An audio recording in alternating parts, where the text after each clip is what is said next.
than 100 bags. With the cry for money, see everywhere. Now money don't talk to. Boy, and they here say they catch those guys. They catch them. Hey, who catch them?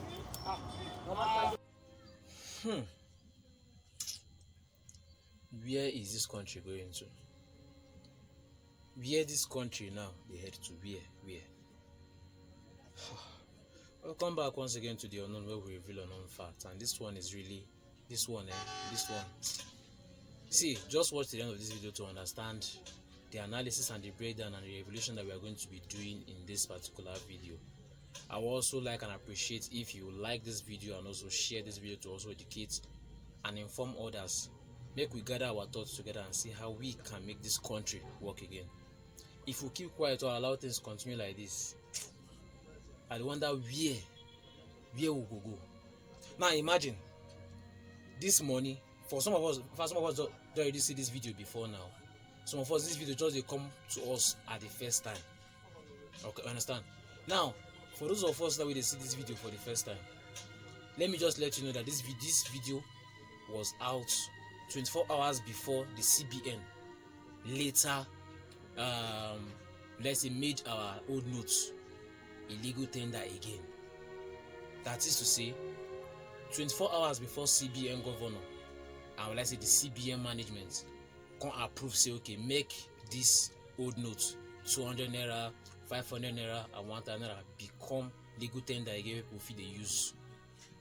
Now in this video come outside. So somebody now don't hold this money somewhere for too long, can decide to finally release them. And not like say release to the point of even sharing or giving it out, but release to the point of imagine making the money useless to everybody and anybody who wants to use it. Now, in fact, I don't just know how we are going to place this. But there's a lot we need to discuss. Now, if you see, now just look that money. In fact, don't worry, I will still bring back the video for you to see. If you look at that money very well, you see maybe even tear. Then if some of us will see maybe now CBN officials or maybe now the CBN now decide to do away with the old notes. But now see that money now they grind them to make them useless. In fact, even you yourself, if you go see that money, how you want to begin, they put the parts together. If you go carry 500 naira for new note, for maybe for mint, this out 500 naira for old one, join how you want to take use them. Would they useless?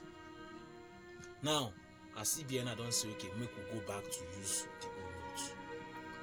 How that particular, now if you check the bags, those bags of money with them bundle like that too. That is, let's say those grinded notes.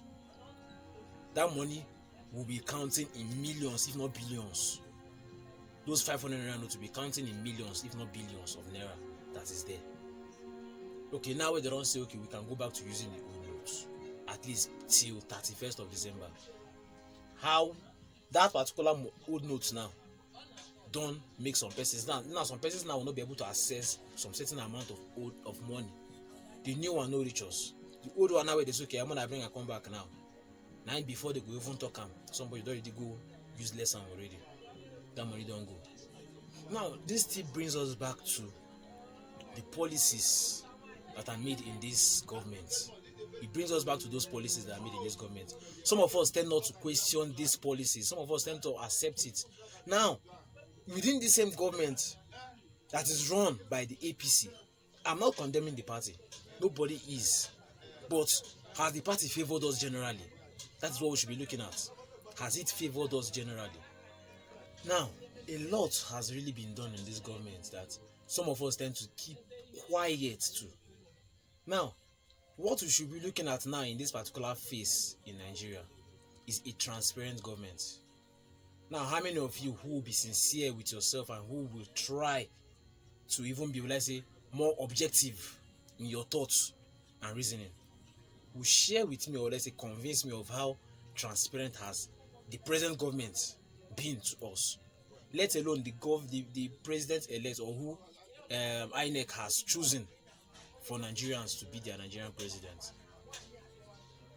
Is there now? Let's start with even the present government. Funny enough, many persons will criticize the government of President Muhammadu Buhari, that he has not really done anything for the youths, that in fact they have not really seen anything he has done good. But that is not exactly true. The man has actually done lots of good things that maybe we might not see now, but as time goes by, or even from the next government, we'll start seeing them. And that's what we now appreciate what he has done for us. And that's the reason why sometimes some people will say Nigerians tend to see things from the retrospective angle, in the sense that particularly when it comes to leadership, it is when the next government comes into power that we will now say, the last government will be better past this one. Meanwhile, at the last government, we were actually complaining. But when the next government comes in, we will now start praising the previous government.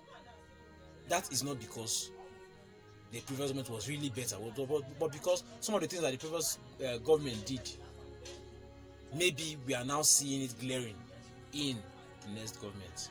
Now, let me explain this again.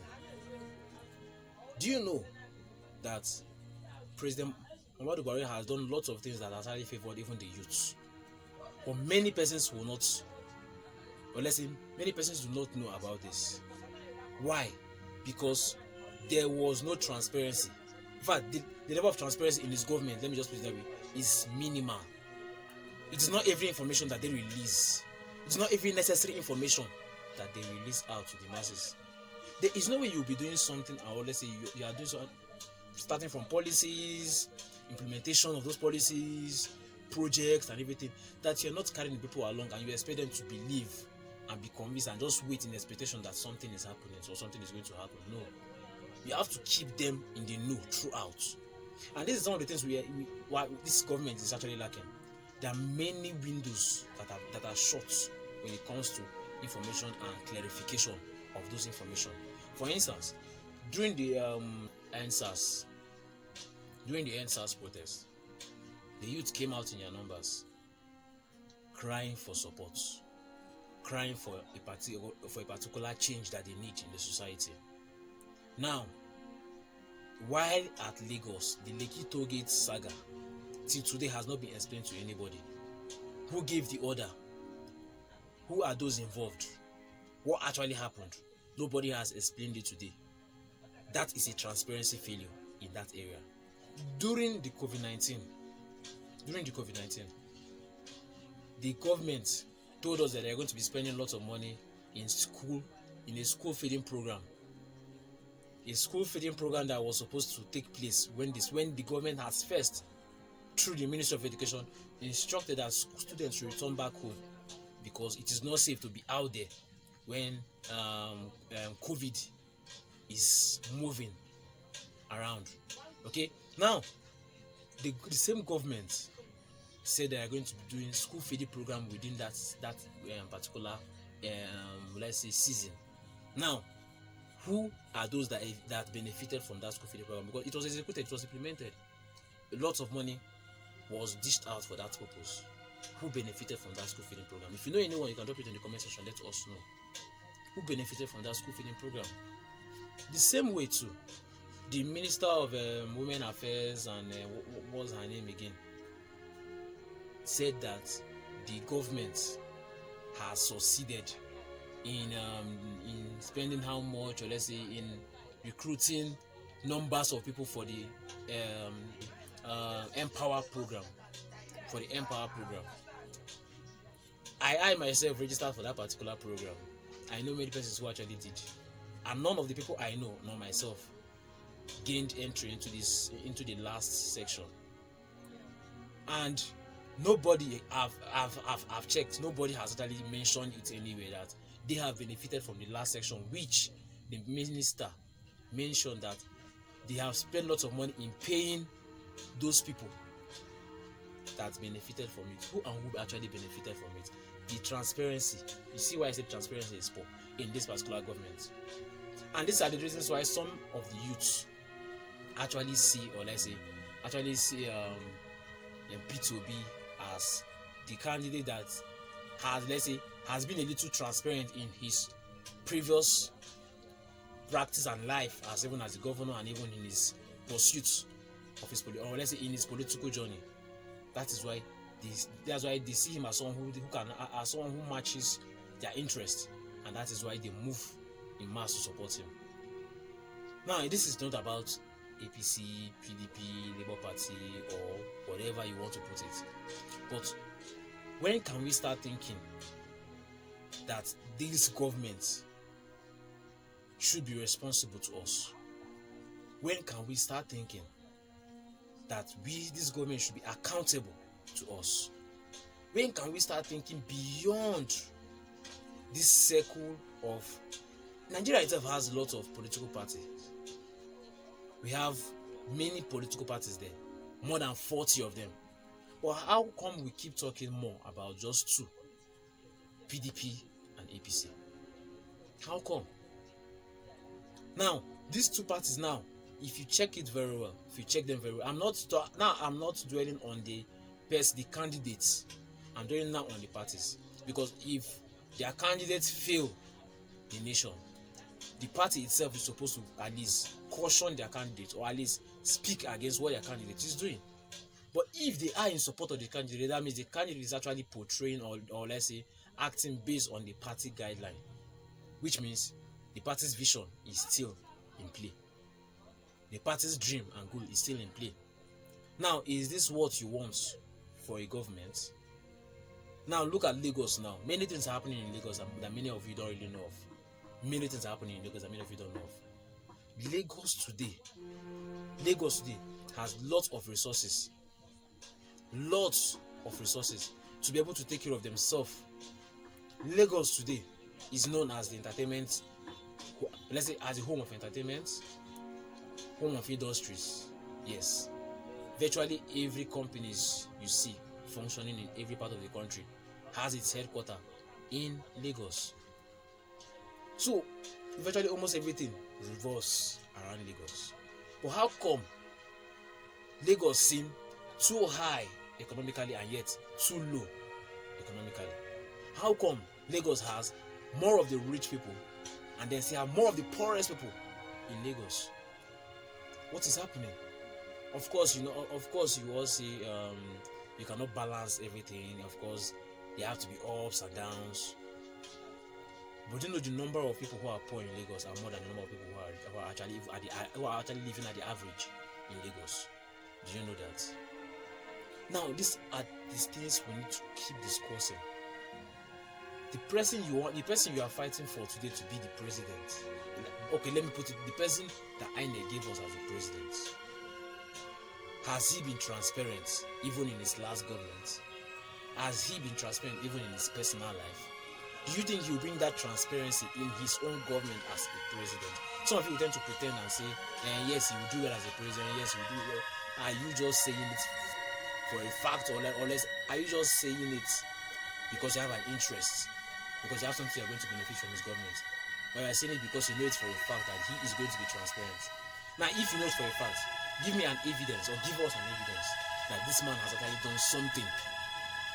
That he has actually done something. That he made it open. Okay, this is the reason why I'm doing this. Because that is the level we are now in Nigeria. That's the level we are now in Nigeria. There's no way you cannot do something, because people will tend to misunderstand your vision. People will tend to misunderstand your policies. But until you explain and carry them along on what you are doing, then it's as good as you are doing it for your own good. You understand what I'm saying? It's as good as you're doing it for your own good. Now you can imagine now. This money now that we have a lot of things. We have a lot of things to say. We have a lot of this, but I'm sorry this video is becoming too long. I'm sorry I'm making this video too long already, but I just want us to know this. That it is important. It is very important. We come together as a nation. We come together as a family, irrespective of our religious differences, tribal differences. These are the beauty. And these are the things that beautifies our nation. These are the things that makes us unique as a nation. People are still wondering, other countries are still wondering, other continents and nations are still wondering, how come we are still together irrespective of all this divides? We should not let this divide hinder us from communicating, hinder us from coming together to form that bond to fight our common enemy. Now, you might all think, or they are making us think that our enemy is us, that we are our enemy. The Yoruba person is my enemy, the Igbo person is my enemy, the Muslim person is my enemy, the Christian person is my enemy. That is the divide they are trying to create among us. But let us think, let us start thinking, and let us start coming together to see beyond all that. Do you know the beauty of an Hausa man? An Hausa man is always accommodative. An Hausa man is always accommodative. Wherever you find him, he's always accommodative. I'm speaking of an average Hausa man. He's always accommodative. He always knows how to survive. And one unique thing about all tribes, there is no place now. Okay, now let's look at the major tribes in Nigeria: the Igbo, the Hausa, and Yoruba. Now, is there a place in Nigeria you go where you will not see these three persons, or as the representative of these three tribes, domiciled there? Is there any place in Nigeria? No. The Hausa man, of course, irrespective of how much he has in his coffers, is always humble when it comes to looking for money. Same thing with the Igbo man, same thing with the Yoruba man. You need the Yoruba man, of course. Some people will say the Yoruba people are known for being more into the mechanical aspects of life. You see Yoruba people more when it comes to taxi driving. They are there more. When it comes to mechanic, those that repair your vehicles, they are there more. Now, but then again, now when it comes to selling of motor parts, the Igbo man is there. Now when it comes to servicing these motor parts, you see some of the Igbo men, you see some of the Yoruba men there. Now when it comes to filling stations, those that will now fuel the car, the Hausa man is there. Sometimes even when you're on traffic, and maybe you are short of fuel, you see some of the Hausa men moving around with, although some people call it black market, they're moving around with some keg of fuel to sell for you, to at least to provide you solution at that moment. And that is the beauty we have in this nation. But some of us tend to allow the politicians use this as a divide among us. Let us live as one and as one family that we have always been. Once again, this is the Unknown, where we share unknown facts, okay? And keep watching the Unknown because we still have more to reveal to you. Now let's watch this video, and I would like you to share, and I would like you to also comment and let me know your own thoughts. What do you think about all these things that are happening in the country today? What do you think? Now people will see them. The people will come drop them. They say they catch them. See money. Kai. Oh my God.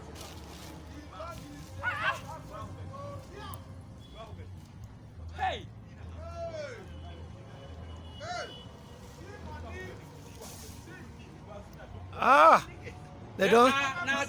They don't support this country. Now trailer they take enter. They can't use back. Come the offload. Money full here. See, now be this so. See, it's 500 though. Men I see now 500 naira. Men I see. I'm only for this bag, so. See, it's 500 though. Nigerian money. This people wicked. hey, see. Kuɗi na damu cikin wahala. Ku ji ba ku gani kowa ku gani da ma'aikata da kowa da kowa. Liba. Buhuwa an dike su. Jama'a ku ji ba ku gani. Allah ya isa. Inda nake da kana jin maganganun mutane. Kana jin maganganun mutane. Jama'a ku ji ba ku gani. Ku da matsala. Ku ji ba ku gani.